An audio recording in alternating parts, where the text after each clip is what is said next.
നമസ്കാരം. ഇന്നലെ നടന്ന അഖിലേന്ത്യാ സെവൻസ് ഫുട്ബോൾ മത്സരത്തിൽ റഫറിന് അതിമാരകമായിട്ടൊരു കളിക്കാരൻ തച്ചു. കളിക്കാരനൊക്കെ എല്ലാവർക്കും അറിയാം. പക്ഷേ നിങ്ങളെന്ത് വളരെ മോശമാണ്. നിങ്ങൾ ഇപ്പോൾ റൊണാൾഡോ മെസ്സി എന്നൊക്കെ പറയുന്ന പോലെ ഈ സെവൻസ് കണ്ടിട്ട് നിങ്ങളെ മാതൃകയാക്കിയിട്ട് ഒരുപാട് കളിക്കാർ വളരെയുണ്ട്.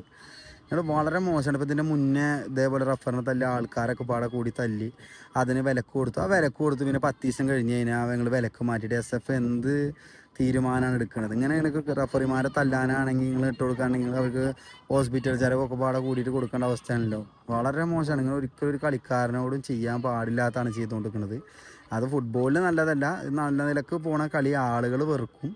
പിന്നെ ഈ കളി വളരെ മോശത്തെ ഇങ്ങനെ ഇദ്ദേഹവുമായി മുന്നോട്ട് പോയ ആളുകൾ പിന്നെ അത് കാണാൻ ആളുണ്ടാവില്ല. ടൂർണമെൻറ്റ് പൊളിയും. അത് നല്ലൊരു മേഖല, ഒരുപാട് ആളുകൾ ജോലി ചെയ്യുന്ന ഒരു മേഖലയാണ്. ആ മേഖല തന്നെ എല്ലാം ഉണ്ടാവും. അപ്പോൾ ഒന്ന് ശ്രദ്ധിക്കുക. വളരെ മോശമാണ്. കളിക്കാരും SF ചെയ്യുന്നത് വളരെ മോശമാണ്. നിങ്ങൾ അതിൻ്റെ ഒരു ശക്തമായിട്ട് തീരുമാനം എടുക്കണം. അതേപോലെ പ്ലേയേഴ്സ് അസോസിയേഷൻ അവരും തീരുമാനം എടുക്കണം. നിങ്ങൾ ഈ റഫറിനെ തല്ലാൻ വേണ്ടിയിട്ട് നിന്ന് കൊടുത്തിട്ട് റഫറിമാർ പാവങ്ങൾ അവരെന്ത് ചെയ്യാനാണ് ഈ തല്ല് കൊണ്ടിട്ട് പോകുന്നിട്ട് അവർ തിരിച്ചെല്ലാം വന്നു കഴിഞ്ഞാൽ അവരെ വിലക്കുക. ഇതൊക്കെ ഒരു നല്ലൊരു കാര്യമാണോ? വളരെ മോശം. വേറെ ഒന്നും പറയാനില്ല. വളരെ മോശമാണ്. ഇത് ഇത്ര പോകുന്ന സീനിയർ കളിക്കാരൊക്കെ ഇത് ചെയ്യാന്ന് പറയുമ്പോൾ ഒറ്റ വില പോണ കാര്യമാണ്. ഇതൊക്കെ ആൾക്കാർ വളരെയധികം പ്രതികരിക്കണം. അല്ലാതെ ഇങ്ങനെ കളിക്കാരെ അടിയ വളരെ മോശമാണ്. Thank you very much.